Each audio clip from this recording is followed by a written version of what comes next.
Welcome, friends. It's good to be with you. Especially warm welcome to all of our Congregation Bet Haverim members, to our guests who are joining with us, and particularly those who are on YouTube. I want to invite you to please come back to Congregation Bet Haverim. You're always welcome to be with us. My devar. Too often, sex complicates things. Yom Kippur at Bet Haverim is no exception. As a rabbinical student, I came home to spend Yom Kippur with my family in Atlanta. We attended Bet Haverim, and I noticed something odd. There was no mincha service. Mincha is the afternoon service that includes a Torah and a haftarah reading. Years later, when I became the rabbi, faced with leading my first High Holy Day services, I asked about the missing mincha. The ritual chair explained that CBH excluded mincha due to the Torah reading. You see, the Torah portion, read at mincha traditionally, is part of the holiness code that enumerates the sexual prohibitions, including the part that refers to homosexuality as an abomination. She said further, why would we read a Torah portion that alienates us when Yom Kippur is a day that brings us closer to God, to Judaism, and to ourselves? So while I understood that choice, and admittedly was not yet ready to pitch the heretical idea of replacing the Torah portion instead of excluding the entire service, I did, though, keep my disappointment to myself out of this choice, because what it meant is that we did not read the Book of Jonah. Jonah, read at mincha as the haftarah, brings a vital message to Yom Kippur. If you're unfamiliar with Jonah, he is a runaway prophet who ends up in the belly of a mammoth fish. Jonah's travails are about the struggles of embracing fidelity to self and our greatest human potential. His story reminds us, towards the very end of Yom Kippur, that practicing fidelity is not always easy. I'll return to Jonah in a moment, but instead of focusing on the end of the day, I want to bring our attention to how we enter Yom Kippur. Practicing fidelity isn't only present in the Book of Jonah, it is how we start. When we chant Kol Nidre, we are saying a confession of a lack of our fidelity to our own words and promises. We ask for a clean slate, for an opportunity to reestablish a trust that we will follow through with what we pledge. Out of the gate, we acknowledge our infidelity and we commit to doing better in this coming year. But how can we do better if we are not so clear on what fidelity means as a value? At this point, you may be wondering, did the rabbi just serve us some clickbait? Where is the sex he mentioned?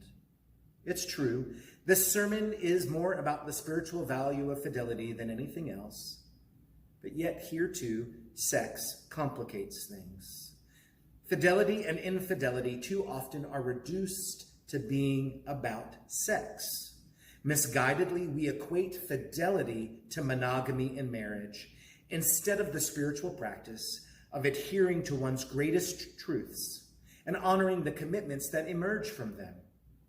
Our American definition of fidelity, influenced by the Puritans, is overly tied up with one's sexual commitment to another. This emphasis on fidelity as an expression of sex and marriage has obscured the essential meaning of fidelity, making it almost taboo and something that we don't teach to our children or study ourselves. This narrow way of understanding fidelity, I believe, is flawed.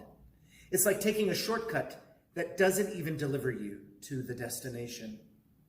Practicing monogamy does not guarantee fidelity in a relationship. Betrayal and infidelity come in many different forms. Simply put, monogamy is a behavior, fidelity is a value. And while being responsible and loyal with our sexuality and our partners can be an outcome of practicing fidelity, when we reduce or over-identify fidelity to one behavior or to one relationship, we lose the potency of how the value can truly shape our entire lives. We can, and I believe we should, think about fidelity in relationship to our friends, to our family members, and our communities. But most essentially, we cannot begin to think about fidelity without starting by cultivating fidelity to self. Without fidelity to self, how we practice fidelity to others is only a facsimile of the value. Practicing fidelity requires attention to our inner lives. It means aligning our values with our behaviors. It means living with integrity, being loyal with intention, following through on our commitments, doing the work that is ours to do, setting good and healthy boundaries, being willing to examine and admit our shortcomings, and then seeking repair.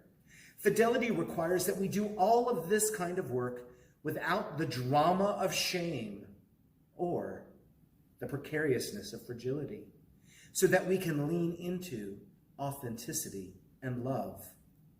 Fidelity is loyalty with intention and integrity, for without those, our loyalties could be based on things like popularity, comfort, pressure from others, even nostalgia.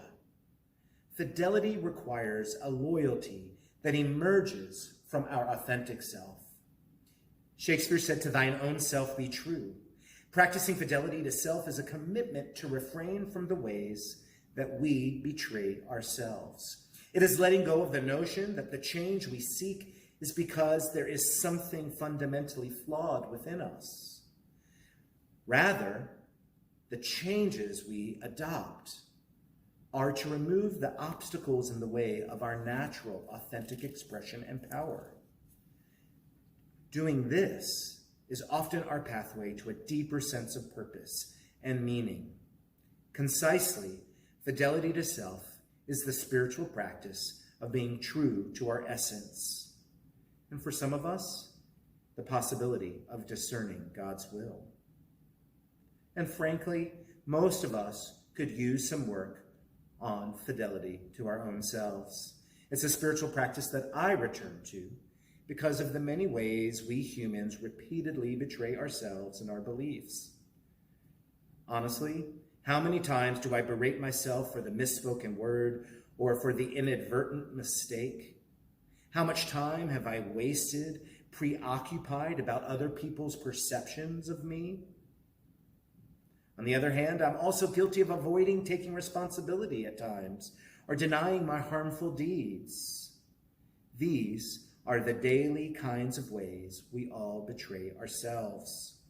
When our fidelity to self lapses, we find ourselves in turbulence that does not serve our purpose, or we realize we are painfully disconnected from the most important part of who we are. This is a primary lesson that the Book of Jonah comes to teach us on Yom Kippur. Jonah conveys a very relatable tension of how our fears and our impulses betray us and get in the way of adhering to our greatest ideals. But Jonah also teaches that when we embrace fidelity to self, we can live into our fullest potential. The book of Jonah begins with God urging the prophet to go to Nineveh, the archetypal city of ill repute, to decry their wickedness. But by verse 2, Jonah hightailed it out of there. He boarded a ship headed in the opposite direction to evade his calling. We know very little about Jonah's origins, but in Pirkei d'Eliezer, an early 9th century rabbinic midrashic text, Jonah is described as an extremely likable, popular prophet. People of all faiths followed his guidance. When he suggested that people repent, people listened. Life was good for Jonah.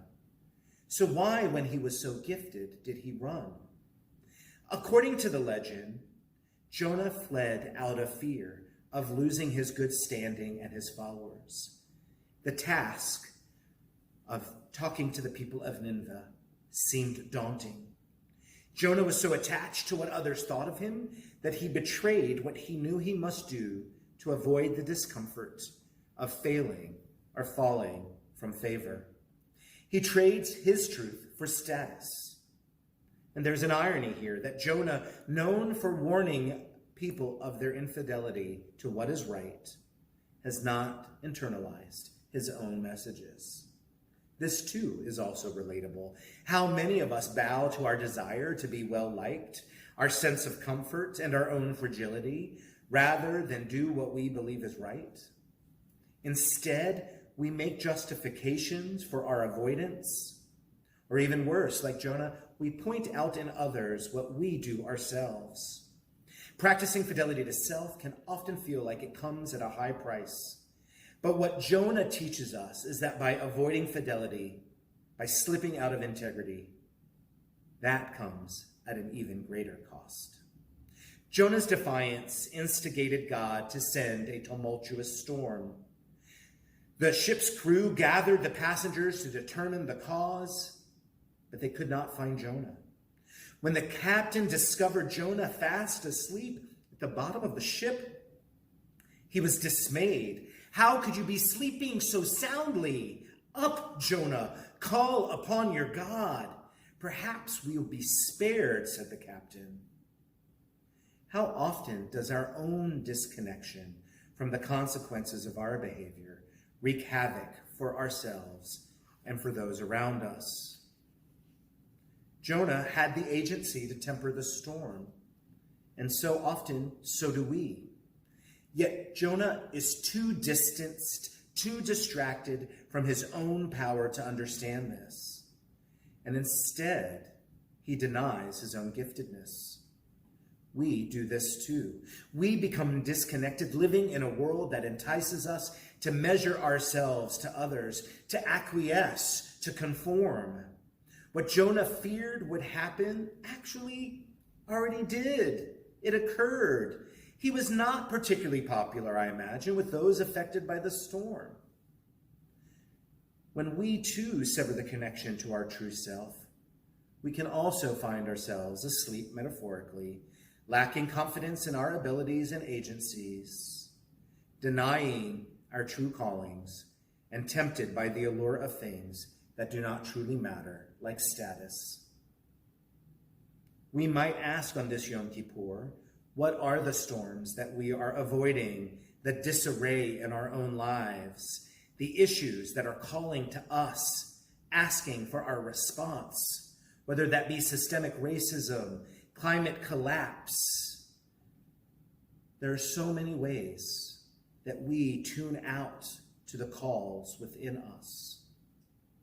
When we are asleep, in denial of where our fidelity should lie, we allow ourselves and others to be battered by the storm. Fidelity to self does not prevent pain. Rather, it encourages us to respond openly, to meet it vulnerably and compassionately to that pain. This leads us to a reconnection to our essential nature. And so when it becomes apparent that Jonah is the source of the storm, the crew plead with him. How might they quell the raging seas? And Jonah begs them. He begged for them to throw him overboard. They cannot bring themselves to do this, so they row even harder, even faster, not wanting to end a life. But it doesn't work. The storm does not abate. And they begin to pray that they not be punished for what they were about to do, and they throw Jonah overboard. I believe they act as a foil in the story. First, they try to save Jonah out of their fidelity to their value of human life. But ultimately, they understand that they cannot sacrifice their own fidelity to self.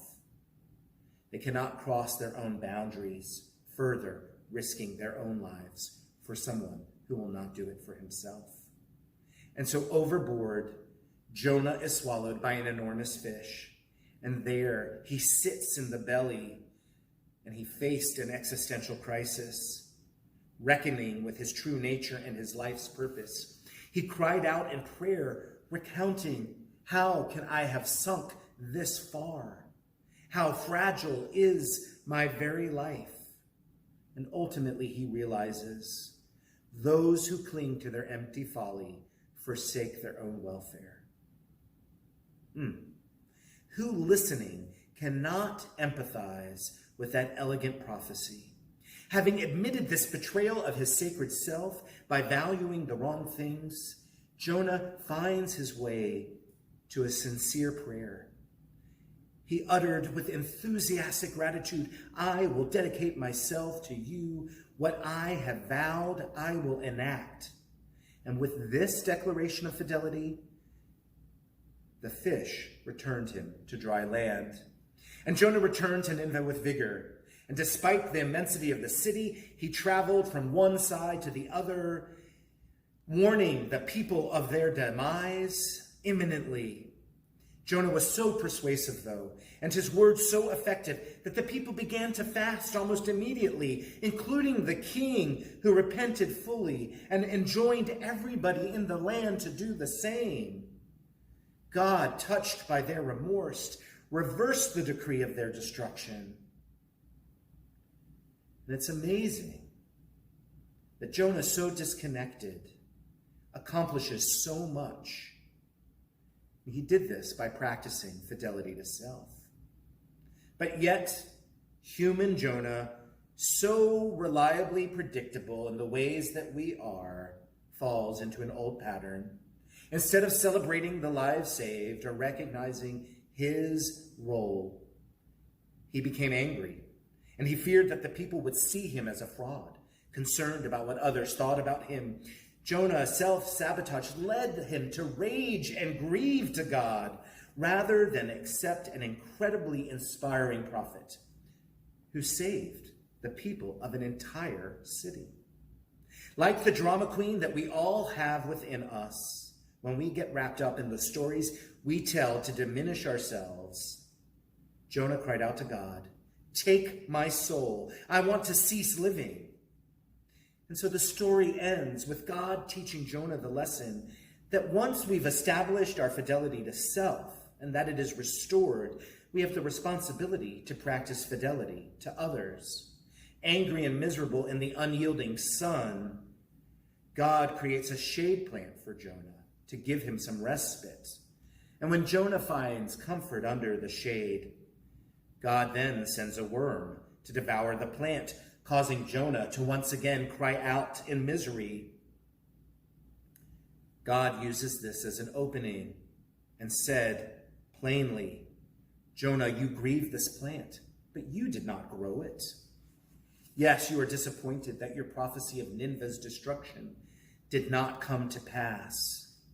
But can't you understand my fidelity in saving these people whom I created?" And so the book of Jonah ends with the message that we must balance our connection to self with the bigger picture. We must learn that living with fidelity to self is not narcissism, nor should it be self-involved, but rather it must give us a firm foundation to understand our interconnection to others, our fidelity to those we love, to those who we're in community with. And with a strong enough foundation, we might even imagine those with whom we are embattled. Rabbi Janet Martyrer wrote that to see ourselves as a body of water, as totally connected with the other waves that surround us, is a profoundly difficult demand of us as human beings.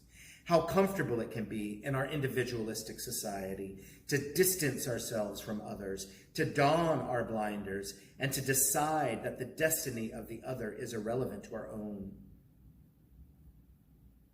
This year has taught us that we are indeed bound together.